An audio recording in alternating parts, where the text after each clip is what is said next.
to the third question here that was pre-submitted, and then we'll get into a couple live questions that have come in. I guess we already addressed one of the environmental. But the third question here, what is the appropriate number of strategic objectives? We have an internal struggle regarding strategic objectives, and how many is too many? Erica? Sure, I'll tackle that, and then I'll pass it to you, Cammy. So I think this is a pretty quick question.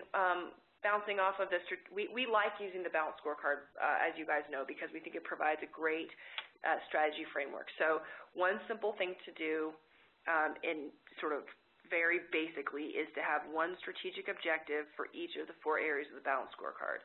A financial perspective strategic objective, a market growth customer strategic objective, a process excellence strategic objective, and a people expertise strategic objective. Just clarifying for just a minute, we're using the word strategic objective in this sense to articulate the long-term, broad-reaching statements that essentially are our framework that we hang our short-term SMART goals off of, and we cascade from there. So that's the simple answer. The non-simple answer, quite honestly, is I kind of think more than 6 or 7 or 8 starts to get really, actually 8 gets really unruly. I would keep it under 6. I really hesitate on answering this question with any strong opinion because we shouldn't go into strategic planning as a numbers game.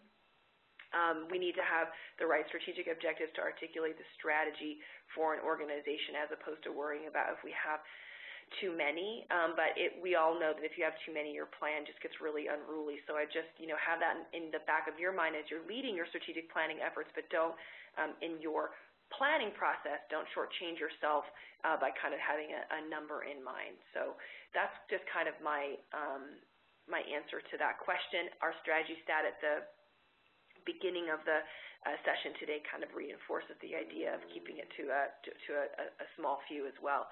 Cammy, anything to add on that?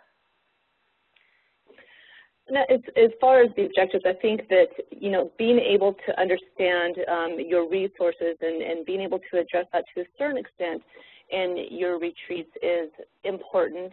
I think that helps hone the conversation a little bit more.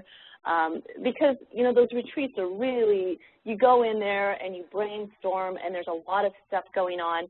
And what we do during those things is we'll have sort of a parking lot, as you might call it. And that's a good place to sort of capture these ideas, capture these actions. And then towards the end of it, just start to boil it down to the things that are really going to matter. And if it's stuff that can be actioned within 3 years, that's one way to do it.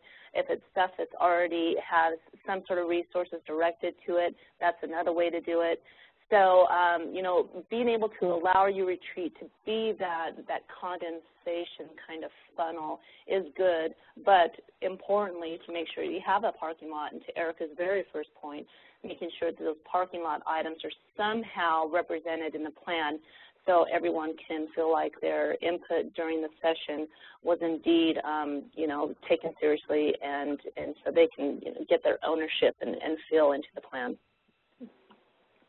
Kind of a point on that too, and then we'll wrap on this. You're talking a little bit about process. So one is kind of having in your mind how your strategy structure might work.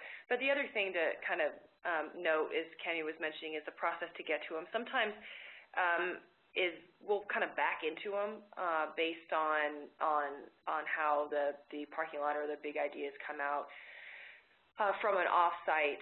Another way to go about, so that's one way, right? So that's kind of a consensus model. Another way to go about it that always works really, really well, oftentimes the executive you might know what your long-term strategic objectives need to be, and that's also really, really helpful to have that as you're going into an offsite because it allows people to work within that structure right away, which I think is really helpful.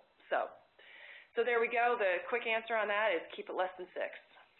So, all right, let's take some other questions.